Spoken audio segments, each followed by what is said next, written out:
Bermaksud mandi sambil bermain air di sekitar bendungan Sungai Campuhan, Banjar Rangdu, Desa Posanten, Kecamatan Mendoyo, Jembrana, seorang remaja berinisial IMN berusia 14 tahun justru ditemukan meninggal dunia setelah tenggelam di sungai tersebut. Sebelum kejadian, korban yang berstatus pelajar SMP dan tinggal di panti asuhan atau lembaga kesejahteraan sosial anak Desa Posanten mandi bersama dua rekannya.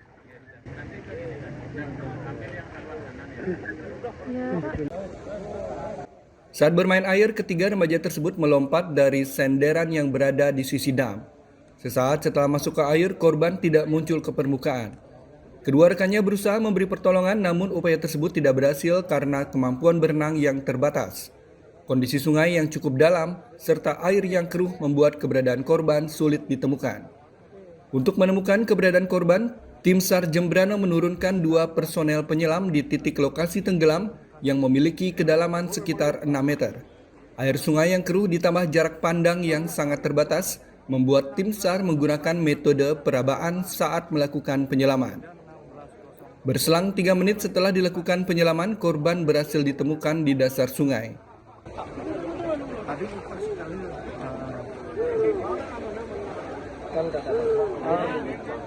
Berkaitan dengan kejadian satu orang warga yang tenggelam bertempat di sungai Dam Campuhan.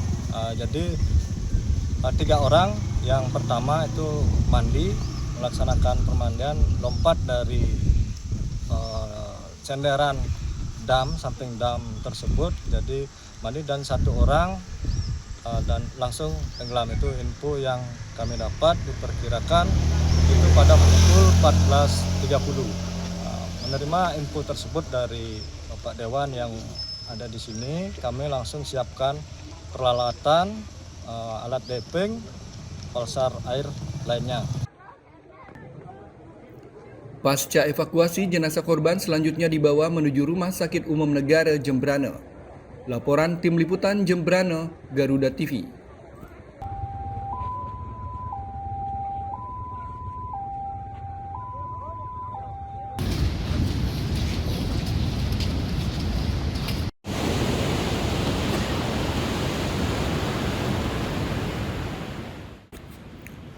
Upaya pencarian terhadap Ikomang Sastra 12 tahun, warga Banjar Jambe Baleran, Desa Dajan Peken, Tabanan, Bali, yang hilang terseret ombak di Pantai Yeh Gangga, Tabanan, belum juga membuahkan hasil.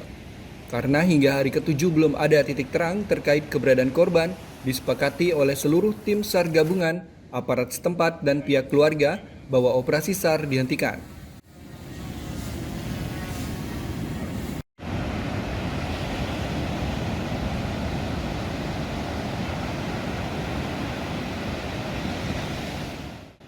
Berbagai upaya dilakukan tim SAR gabungan untuk menemukan keberadaan Ikomang Sastra 12 tahun yang hilang terseret ombak di Pantai Yeh Gangga, Desa Sudimara, Tabanan, Bali.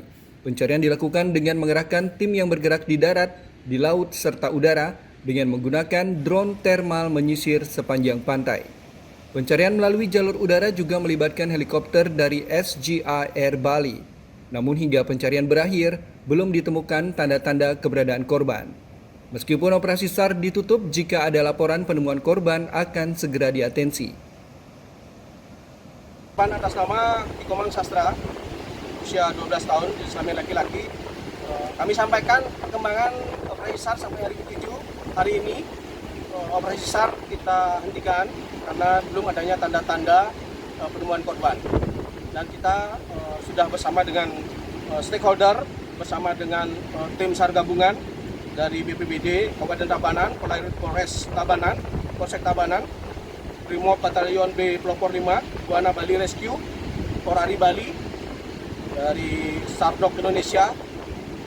Jadi pada kesempatan ini, meskipun operasi SAR kita tutup, namun jika ada laporan dari masyarakat ataupun stakeholder, dari TNI, Polri, maupun dari pihak keluarga, kami akan segera mengatensi dan memberikan bantuan evakuasi SAR. Korban Ikoman Sastra yang masih berstatus pelajar sekolah dasar hanyut terseret arus saat mandi bersama teman-temannya di Pantai Yahgangga.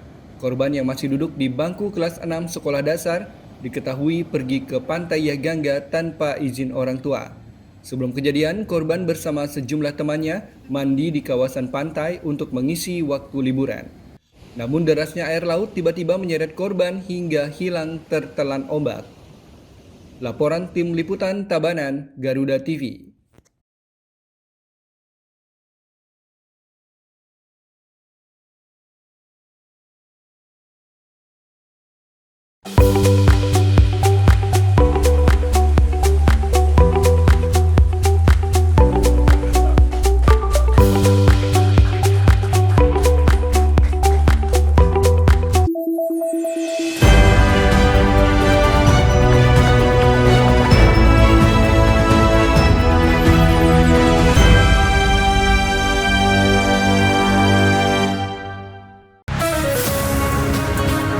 Di tengah perubahan dan dinamika bangsa, ada isu yang memerlukan sebuah solusi.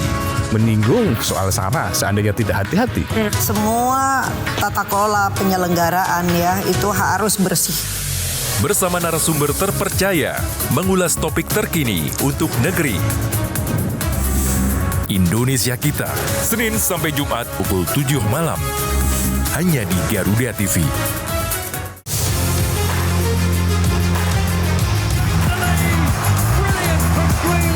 Update terbaru dari dunia olahraga terkini dari nasional dan internasional. Ikuti analisis tajam dan rekap momen epik. Dunia sepak bola.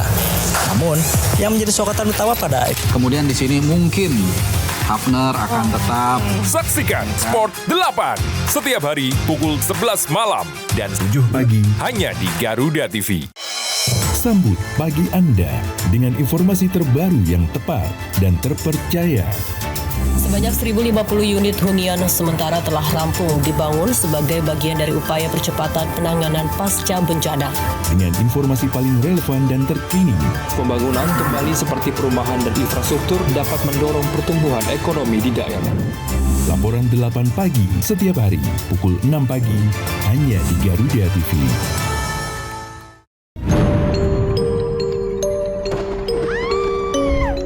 Setiap daerah punya daya tarik sendiri.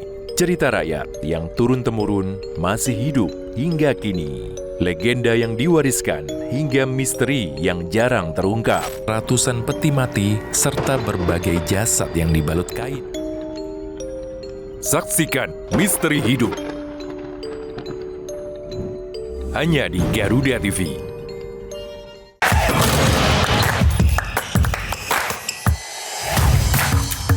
Hey Basket Mania, saatnya ngobrolin segala hal tentang dunia bola basket. Ulas pertandingan terbaru, highlight pemain panas, fun facts, sampai tren dan drama di lapangan. Kita kupas tuntas bersama di Hoops Vibes. Setiap hari Minggu, pukul 1:30 siang, hanya di Garuda TV.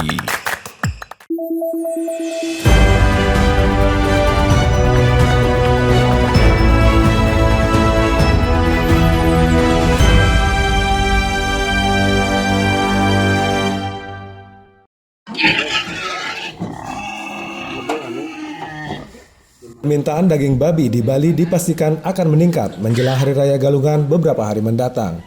Untuk mengantisipasi penularan virus African Swine Fever atau ASF, para peternak dihimbau untuk memperketat pengawasan kesehatan ternak babi. Merebaknya isu virus African Swine Fever atau ASF membuat khawatir sejumlah peternak babi di Bali, terutama di tengah persiapan menyambut Galungan yang merupakan hari raya besar yang dirayakan oleh seluruh umat Hindu di Bali. Munculnya kasus dugaan virus ASF di sejumlah daerah, para peternak diminta tidak sembarangan memasukkan babi baru dari luar wilayah. Ternak yang didatangkan dari luar Bali wajib melalui proses karantina terlebih dahulu sebelum digabungkan ke dalam kandang. Menyikapi hal tersebut, tim teknis peternakan dan kesehatan hewan Dinas Pertanian dan Ketahanan Pangan Provinsi Bali bersama dinas terkait di kabupaten dan kota langsung bergerak cepat. Petugas telah diterjunkan ke lapangan untuk melakukan pemantauan dan pemeriksaan kesehatan ternak babi secara berkala. Selain melakukan karantina bagi babi yang baru datang, peternak juga diedukasi untuk menjaga kebersihan kandang, memberikan pakan berkualitas, serta tetap melakukan vaksinasi untuk penyakit lain yang bisa dicegah. Jika ditemukan gejala sakit pada ternak, peternak diminta segera melaporkan ke petugas untuk penanganan cepat. Dan untuk melakukan antisipasi, kami harapkan kepada peternak, kalau ada membeli ternak dari luar, kalau bisa di karantina dulu sebelum dimasukkan ke kandang yang lain, supaya tidak, kalau memang terjangkit penyakit, supaya tidak tertular kepada ternak yang lainnya. Kemudian biosecurity tetap harus diterapkan. Kebersihan kandang itu sangat utama. Jadinya orang selain kandang juga orang yang memasuki kandang itu harus benar-benar bersih, supaya tidak membawa penyakit dari luar masuk ke kandang, itu lebih bahaya juga. Jadinya. Sejumlah ternak babi dilaporkan mati secara mendadak di Bali beberapa waktu belakangan ini. Meski demikian, Dinas Peternakan dan Perikanan Provinsi Bali menegaskan hingga saat ini belum bisa memastikan apakah kematian tersebut murni karena virus ASF atau faktor lain. Masyarakat pun diminta tetap tenang dan tidak terpancing informasi yang belum terverifikasi. Laporan Tim Liputan Denpasar Bali, Garuda TV.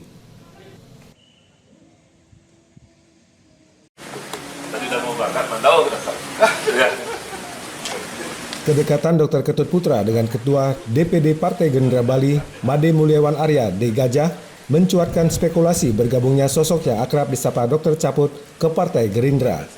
Tokoh Buleleng itu saat ini dikabarkan terus menjalin komunikasi yang intens dengan D. Gajah. Menanggapi kabar merapatnya Dr. Caput ke Partai Gerindra, Sekretaris DPC Partai Gerindra Buleleng, Kadek Widana alias Cawi mengaku menyambut baik niatan tersebut. Meski tidak memberi ketegasan bahwa Dr. Caput akan benar-benar bergabung dengan Partai Gerindra, Kadek Widana memastikan Partai Gerindra adalah partai terbuka yang menjunjung nilai-nilai demokrasi, terlebih jika ada putra Buleleng yang ingin berjuang bersama Partai Gerindra. Widana mengaku sosok Dr. Caput merupakan tokoh yang dikenal luas masyarakat Buleleng. Selain dikenal dengan jiwa sosialnya yang tinggi, Dr. Caput juga dinilai memiliki loyalitas yang tinggi dalam organisasi maupun dunia politik. Sebagai Sekretaris DPC, Widana mengaku senang jika Dr. Caput segera bisa bergabung dengan Gerindra untuk membesarkan partai dan mendedikasikan diri kepada masyarakat Buleleng pada khususnya. Kalau masalah Dr. Caput, saya kan cuma kemarin lihat dari media sosial. Itu apakah dia itu masuk Gerindra atau saya belum tahu. Yang pasti saya selaku pengurus partai DPC, sekretaris DPC, gitu loh. Siapapun, gitu loh. Siapapun putra putri Buleleng, khususnya kita bicara Buleleng lah. Siapapun yang masuk ke Gerindra itu welcome. Partai Gerindra partai terbuka. Nah apalagi seorang Dr. Caput itu seorang tokoh Buleleng, saya sangat senang sekali. Saya sangat senang sekali ketika Pak Dr. Caput itu masuk ke Partai Gerindra. Meski menyambut baik kehadiran Dr. Caput, Widana menegaskan siapapun tokoh yang ingin bergabung bersama Gerindra harus memenuhi sejumlah persyaratan. Di antaranya adalah cerdas, berintegrasi, dan yang terpenting harus memiliki loyalitas tinggi dan dedikasi berjuang membela kepentingan rakyat. Laporan Pandey Wismaya, Buleleng Bali, Garuda TV.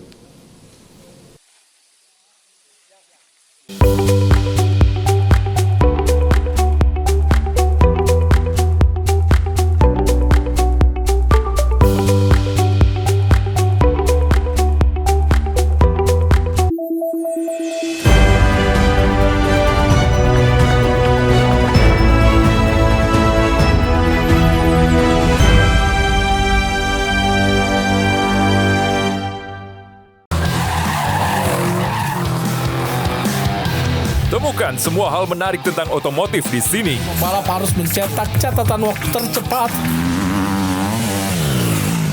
Dari inovasi terkini hingga aksi seru di arena balap kami hadirkan. Informasi lengkap dari nasional hingga internasional. Saksikan Otomotive hanya di Garuda TV.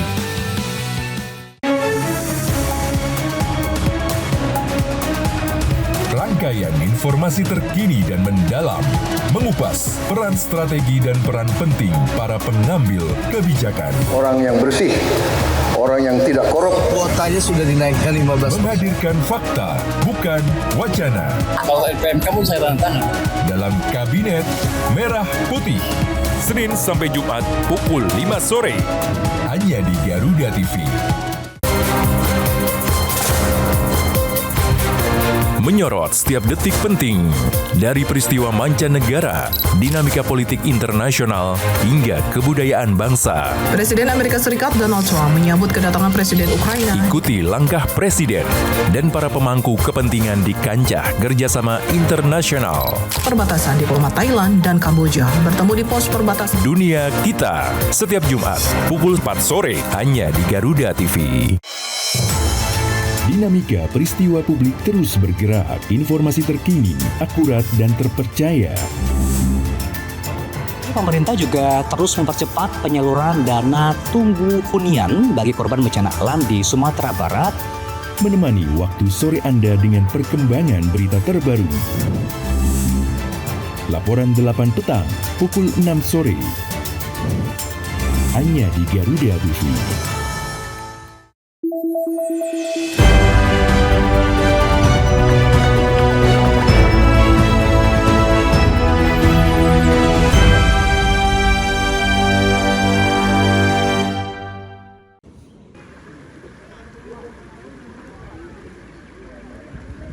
Dampak pelemahan nilai tukar rupiah terhadap dolar Amerika Serikat mendorong kalangan pariwisata di Bali terus berinovasi.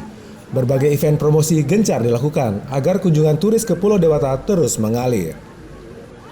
Ketua PHRI Kabupaten Karangasem Bali, Iwayan Karyase mengatakan, yang paling terasa dari pelemahan nilai tukar rupiah terhadap dolar Amerika Serikat adalah meningkatnya biaya operasional hotel dan restoran, terutama untuk kebutuhan yang masih bergantung pada barang impor atau produk yang harganya dipengaruhi nilai tukar dolar. Nilai tukar rupiah yang menyentuh kisaran di atas Rp17.000 per dolar Amerika Serikat menimbulkan kekhawatiran di kalangan pelaku usaha pariwisata. Meski belum terjadi lonjakan inflasi yang signifikan, sejumlah kebutuhan operasional sudah mulai menunjukkan kenaikan harga. Memang untuk jangka pendek ini belum kelihatan dulu, mungkin dalam 1 minggu, 1 bulan ke depan, tapi pasca itu pastinya akan berdampak luar biasa. Karena kenapa? Kita di sektor pariwisata kan tidak memakai rate dolar, jadi kita memakai rate rupiah, itu sesuai dengan peraturan dan regulasi dari Bank Indonesia. Jadi kita semua rate-nya memakai rupiah. Kalau ini misalnya rupiahnya melemah, dalam artian apakah menguntungkan pariwisata? Mungkin dari segi belanja tamu menjadi lebih murah, cuman pembelanjaan kita untuk komoditi dan juga pembelian bahan-bahan operasional kita itu pasti akan naik. Nah, ini akan mengakibatkan dampak secara langsung di sektor pariwisata. Dampak pelemahan nilai tukar rupiah terhadap dolar Amerika Serikat coba diantisipasi berbagai stakeholder pariwisata di Pulau Dewata dengan berbagai inovasi. Seperti yang dilakukan salah satu pengelola pusat perbelanjaan di kawasan wisata Kuta Badung, Bali dengan menggelar berbagai event tematik bertema budaya, lifestyle, olahraga, dan musik. Event Kuta Fest 2026 terinspirasi dari pesona gaya hidup pesisir Bali yang dinamis, sekaligus mempresentasikan energi khas Kuta melalui keseimbangan antara kreativitas, wellness, sustainability, entertainment, sports, dan budaya Bali dalam satu pengalaman festival yang imersif, sekaligus menyatukan berbagai generasi dalam satu destinasi. Salah satu highlight utama festival adalah surfing competition dengan total hadiah sebesar 70 juta rupiah. Event yang menghadirkan para peselancar terbaik nasional maupun internasional akan jadi ajang untuk saling adu passion hingga skill dalam 5 kategori, yaitu junior, longboard man, longboard woman, open man, dan open woman di pantai kawasan Kuta. Sebenarnya memang tidak dipungkiri secara global Indonesia memang terdampak oleh kondisi politik yang morat-marit kali ini, dan termasuk di kunjungan tamu di kita memang menurun, tapi tidak sedalam di Jakarta karena kami ada turis yang tetap datang ke sini, tapi kami lihat turis yang datang juga tetap berkualitas yang ke Kuta, ke Bali, sehingga sales tenannya juga masih stabil. Jadi harapan kami di masa school holiday bulan Juni ini dengan adanya Bicokote Fest ini tamunya lebih meningkat dan juga sales tenan yang terjadi juga lebih baik dari sebelumnya. Sementara bagi pengelola Denusa II kawasan pariwisata terintegrasi di Bali, pelemahan rupiah terhadap dolar Amerika Serikat menghadirkan dua dampak utama, yakni berkah bagi kunjungan wisatawan asing karena daya beli yang lebih tinggi, sekaligus tantangan operasional sebagai akibat biaya impor logistik yang membengkak. Mostly mancanegara. Karena 80% tamu yang menginap itu adalah mancanegara. Tapi kita juga lihat dari kunjungan yang datang ke Nusa Dua, baik yang tidak menginap pun itu mengalami kenaikan. Jadi boleh dibilang Nusa Dua ini menjadi salah satu destinasi sebetulnya oleh wisatawan lokal maupun mancanegara yang tidak menginap di Nusa Dua, tapi pengen melihat, contohnya mereka pengen tahu mallnya di Nusa Dua tuh kayak apa sih, ketemu Balai Koleksi. Mereka pengen tahu, kemarin kita sempat tanya beberapa wisatawan asing, apakah dia nginap di Nusa Dua? Enggak, mereka nginapnya di Uluwatu. Tapi mereka pengen lihat peninsula itu seperti apa. Kurs rupiah yang melemah diharapkan membuat biaya berwisata di Indonesia menjadi lebih kompetitif bagi turis asing. Kondisi tersebut tentu berpotensi mendorong wisatawan memilih Indonesia sebagai destinasi utama sekaligus memperpanjang masa tinggal mereka. Laporan Tim Liputan Karangasem dan Badung Bali, Garuda TV.